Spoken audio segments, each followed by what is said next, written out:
Van brand LDV has returned to the commercial vehicle market with this large segment V80 model. True, it doesn't have the sophistication of the volume players in the large van sector, but it wouldn't do because it costs a fraction of what those vans are priced at, despite the fact that it will probably serve most of the needs of your business just as well. In short, if you need profit more than polish, this contender could be worth a try.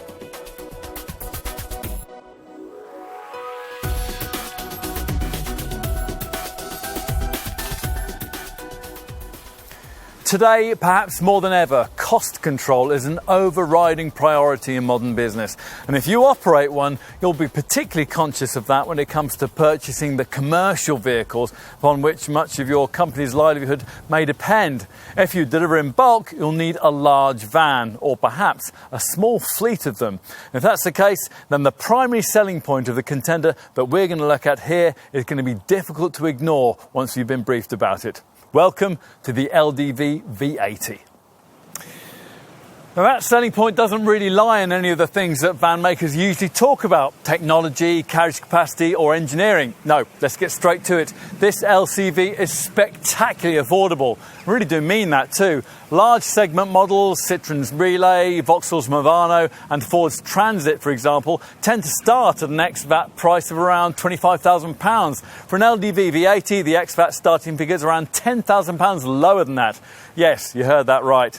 Now imagine the saving that kind of reduction would generate for your company if you were buying a small fleet. There are several reasons why LDV is selling this model so cheaply. First, it needs to re-establish itself in the British market. Today's business very different from the underfunded and rather shaky brand of the same name that eventually collapsed into receivership in 2009. LDV is now owned by Chinese manufacturing giant SAIC, the seventh largest vehicle maker in the world and the current owner of MG. That'll eventually mean a series of new commercial vehicles, but while those are finalised, the brand has dusted off the old Maxus model it was selling a decade ago, just before the receivers moved in. They've now rejuvenated that product and rebadged it as the V80. Now, the resulting package is inevitably a little behind the current standard when it comes to things like running cost efficiency, drive dynamics and media connectivity. Still, on the plus side, it promises to back up that super low pricing with tough practical virtues, and it can even deliver a slice of modern technology in the form of an all-electric variant. So, does the proposition on offer here make sense? Well, that's what we're here to find out.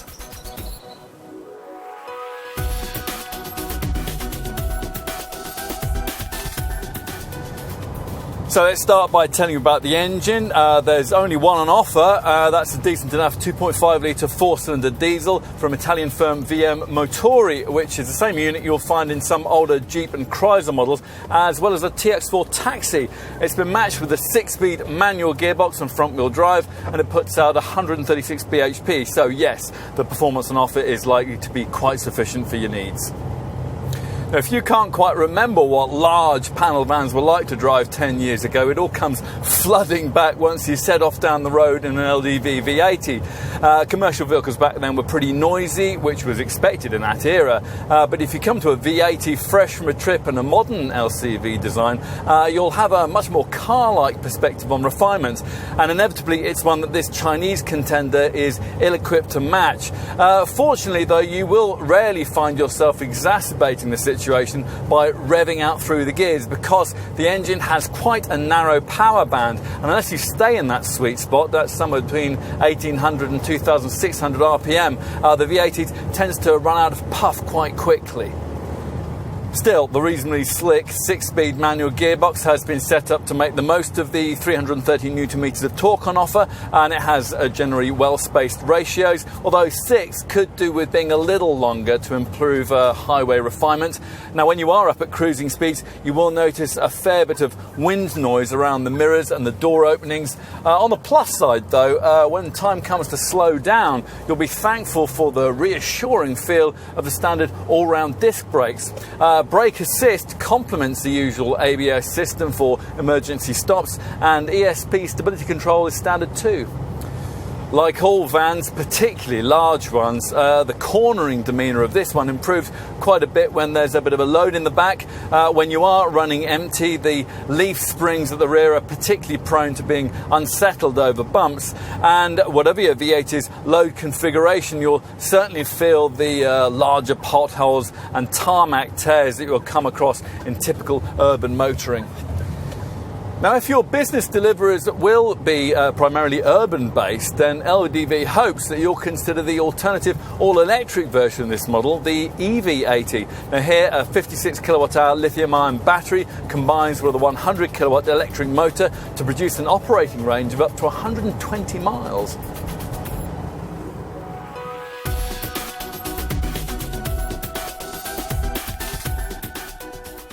There's nothing much wrong with the way this V80 model looks. You certainly wouldn't immediately pigeonhole it as a dated design. The front end styling is clean and modern, with a short dual creased bonnet flowing down into a chrome finished front grille that shows off the LDV marque's new era corporate branding. Flanking this aperture are swept-back headlights that feature these smart lower daytime running light strips. Moving profile and the dull, slab-sided look that you expect from a large van is broken up a bit here by this central swage line that flows from the headlight to the tail lamp just above the door handles. As you can see, we've got the long wheelbase body shape here, which is 750mm longer than the entry-level short wheelbase model. Now, most buyers will want to avoid that base variant because it only comes in low roof form, although that configuration actually might be quite useful if you frequently have to access car parks with height restrictions. Long wheelbase models like this one come only with medium, or as in this case, high roof height options. At the back, the body colour bumpers look quite smart, and there is the option to get this central upper panel glazed, although can't really see why you ever would. What you can't have is a one-piece tailgate. Most businesses don't want that, as it restricts the way that forklifts can get in to load the rear of the vehicle. Right then, let's take a seat inside, where the first thing you'll notice is that the instrument binnacle isn't where you'd expect to find it. Instead of being viewable through the four-spoke steering wheel, the two main dials have been positioned instead at the top of the silver-coloured centre stack. Now that doubtless makes things much easier for the Chinese factory when it comes to producing left and right hand drive models, but it's not really ideal from a user point of view, and it requires you to sometimes take your eyes off the road a little more than you might ideally like. Still, you do quickly adjust to this, and there really aren't any other major ergonomic issues. The driving position is aided by the de rigueur fascia mounted placement of the gear stick, which falls nicely to hand.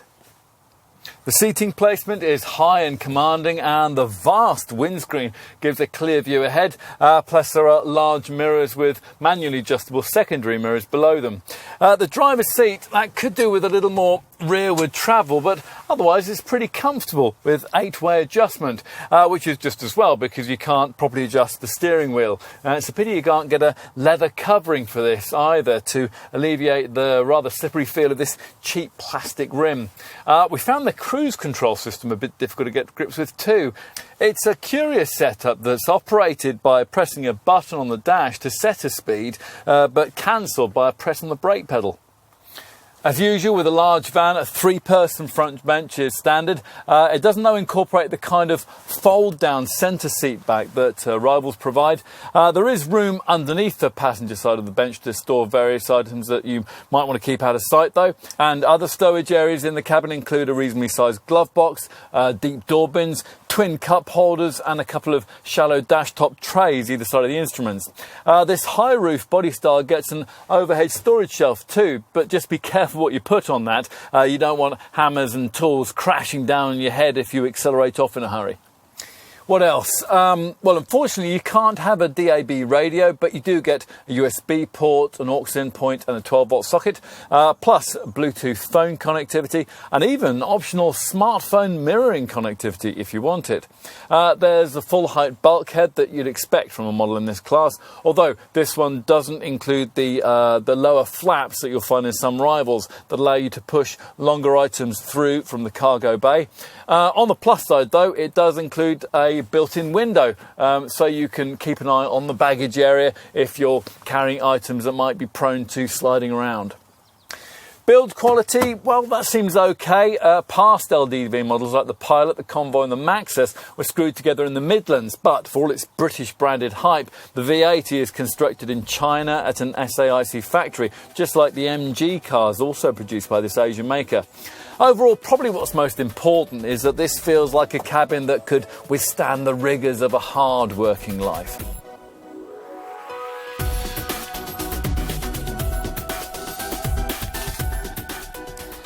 Whatever else we say about this van, the thing that you're going to most keenly remember about it is its price. So let's drill down into the detail of that a little here. All the figures we're going to quote are ex-VAT ones, as we'd assume your business would have VAT reclaimable status. For the V80, things kick off at around £16,000 for the short wheelbase, low roof model that marks the entry point to the range. Most company buyers, though, are going to want the long wheelbase body style that we're trying here, which costs from around £20,500 in medium roof form, or from just over £21,000 in this high roof guise. LDV is also offering a 5-year finance package with ex-VAT prices starting at less than £200 a month. Of course, there are other body styles if you want them, with chassis cab, tipper, drop sider and Luton variants, all available in the £20,000 to £25,000 bracket. LDV is also targeting the people carrying market too, with a seated up Mini B 15-seater minibus variant. That's based on the long wheelbase high roof panel van and costs from just over £32,000. The other option is the electric version of this model, the EV80. Now, the ex-VAT list prices here take quite a jump. They're pitched from around £62,000 for a long wheelbase panel van, or from around £58,000 for a chassis cab variant.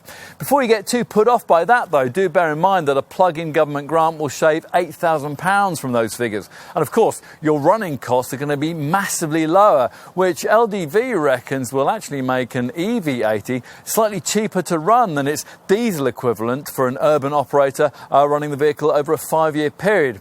We'll get more into that in the practicality and costs section. So next, a few words on the value proposition in comparison to obvious rivals, which of course is where this LDV model really scores. And essentially here what you're getting is a really large van for the money you'd pay for a compact one, like a Citroën Berlingo or a Ford Transit Connect. It's pretty hard to argue with that kind of proposition. And if you concentrate on this long wheelbase body style, the one that the vast majority of buyers will want, you'll probably be looking at needing £6,000 to £7,000 more to get a comparably capable competitor in this segment. And of course, there are plenty. Obvious rivals include models like the Ford Transit, the Volkswagen Crafter, the Mercedes Sprinter and the Iveco Daily, but you may also have been considering the two other designs that dominate the large van market. Firstly, there's one that's badged as either a Vauxhall Movano, a Renault Master or a Nissan NV400, or there's a design marketed as either a Fiat Ducato, a Citroën Relay or a Peugeot Boxer. If, having considered all those other alternatives, you conclude that the price saving offered by a V80 is just too large to ignore, then you're going to need to know just how generous LDV has been when it comes to standard spec. So let's see. All models get metallic paint, daytime running lights, a near side sliding side door, remote central locking, reverse parking sensors and powered adjustment of the large heated side mirrors. Inside there's air conditioning, cruise control, electric windows, a 3-seater front bench, full height windowed bulkhead, an 8-way adjustable driver's seat, Bluetooth phone connectivity and an AM/FM audio system with MP3 compatibility. Safety kit includes twin front airbags, ESP stability control and a tough safety cell. Plus of course ABS brakes with EBD, electronic brake distribution and BAS, emergency stop braking. As for options, well, you're probably going to want to talk to your dealer about a ply lining kit for the cargo area. We'd also probably add in the TomTom navigation system, the hard-wearing seat covers, a second sliding door for the driver's side, and possibly also a tow bar. Other extras you could add include a roof rack, a rear view camera, and an upgraded infotainment system too, with a 10-inch screen and smartphone mirroring capability, so your V80 really can function as an office on the move.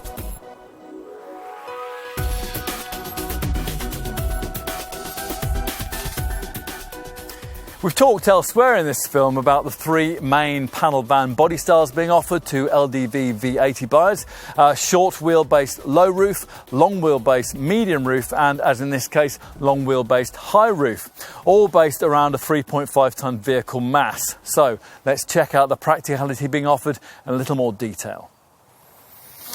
As usual, these two big rear doors open out first to 90 degrees and then they can be pushed back to 270 degrees if you remove the stays and fold the doors around to magnetically click on those two large humps.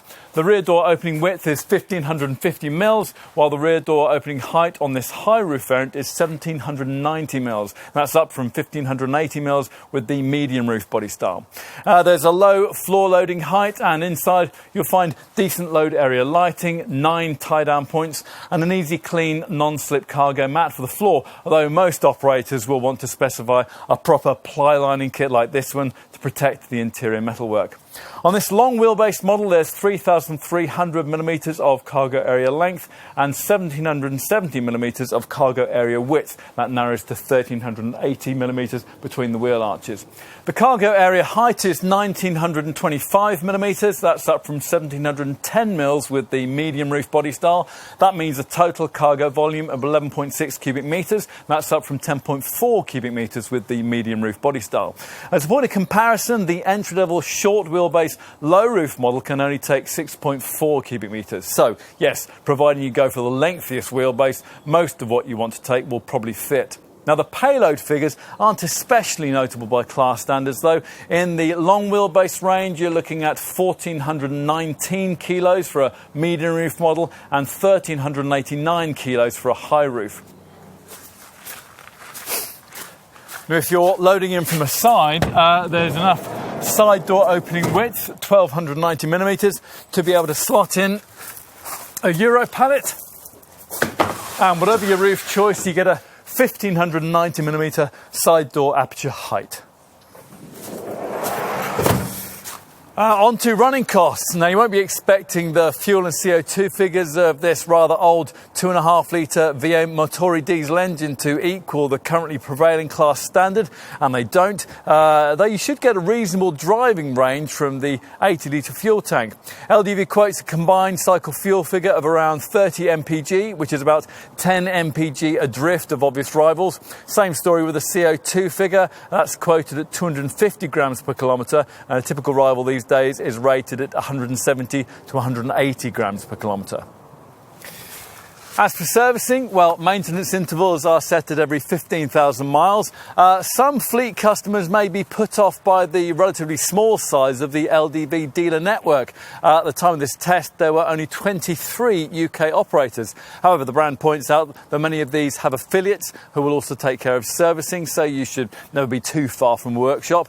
Plus, franchises will tend to bend over backwards to look after you far more than a mainstream branded dealership probably would. Of course, none of this will be an issue if you opt for the all-electric EV80 model with its 56 kilowatt-hour battery and 100 kilowatt electric motor. This has a claimed driving range of 120 miles in between battery charges, the length of which will of course vary depending on the kind of charger you're using.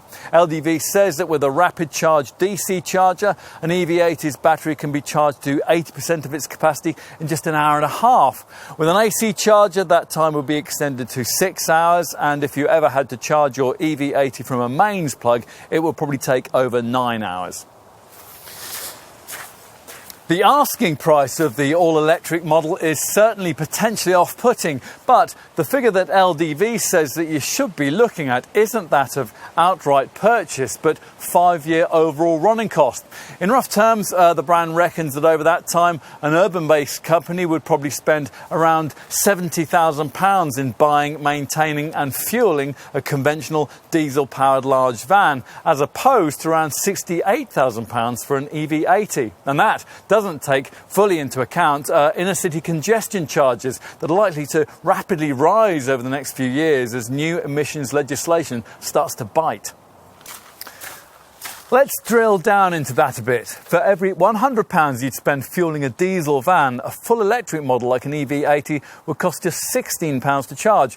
Plus, with typical inner city congestion charges now running to over £240 a month per vehicle, the case for exempt EV vans becomes even stronger, particularly since they cost less than half the usual amount to service.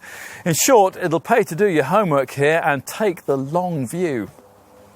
Because of the prevailing legislational trend, the industry predicts that electric vans will be able to achieve much higher second-hand residual values than their diesel counterparts too. It is a bit early though to predict what that'll translate into for a typical EV80, but we can tell you that residuals for this ordinary diesel V80 are expected to stand up surprisingly well. Experts' glasses expecting that a volume, long wheelbase, high roof model like this one will retain 39% of its original purchase price after the industry standard, a 3-year, 60,000 mile operating period. To give you some perspective on that, a much pricier rival Renault Master van will return just 25% of its original purchase price back after the same period. What else? Well, insurance is rated at Group N2 across the range, and you get a much better warranty than most other brands provide. LDV offers a 5-year, 125,000 mile warranty and 5 years of roadside assistance.